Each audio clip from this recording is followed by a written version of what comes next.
A Mid-South man's health took a dramatic turn in 2020, one that made him worry he was running out of time until a Baptist Memorial Hospital Memphis doctor found a solution that gave him a second chance. Tonight, our Lauren Turman shares his journey and the innovative way he got back to doing what he loves. Well, you wouldn't know it just by looking at him today, but just over a year ago, Richard Corum was facing an unimaginable reality.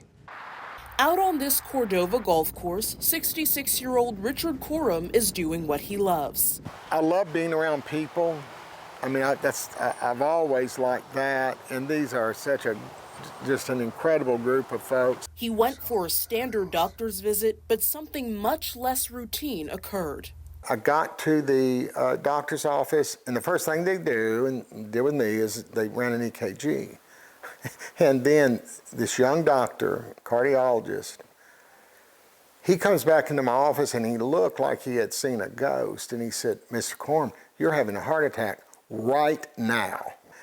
And so they took me right in. They did a heart cath, and one of my arteries was 100% blocked. Heart failure impacts millions of Americans, but Richard's case was especially advanced, so advanced that he prepared for the worst. I started planning my funeral because I didn't think I was going to be around much longer. And I mean, when I say I plan my funeral, there's a tombstone already in place, ready. Searching for answers, Richard eventually met the man who changed everything for him, Dr. Dmitry Yaronov. I actually met Richard when he was in the hospital, and he was truly complaining about end-stage heart failure symptoms. He wasn't able to do what he'd like to do. He was very active in his life. He was always wanting to go and visit his grandchildren who live in Denver, but he couldn't make a simple flight. Together, they found another option, a lesser-known device called Barostim. And it does look like a pacemaker if you were to see the device itself.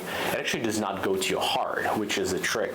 It actually goes to the right side of your neck, sometimes the left part of your neck, and it treats the nerve endings that usually communicate to the brain, and a lot of time will cause symptoms of heart failure. So by tricking the brain into thinking that your body does not have heart failure, we're able to reverse those symptoms. I said, "This sounds like what I need."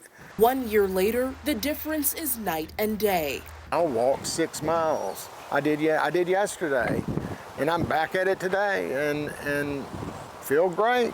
He's not just active again. He's traveling, getting back to the moments he thought he'd miss with his family and his grandson. He asked me, he calls me Pappy. "Pappy, is there any way that you could come watch me play basketball?" Before Barostim, I would just have to say no. I just can't do it. But I bought the tickets. I'm going to the end of June. I'm living. And I'm not just alive, I'm living. And Richard will be traveling to Europe in the coming weeks to see more of the world. And Dr. Yaronov says his case is a reminder that heart failure isn't always the end of the road with the right treatment and the right timing. In the studio, I'm Lauren Turman.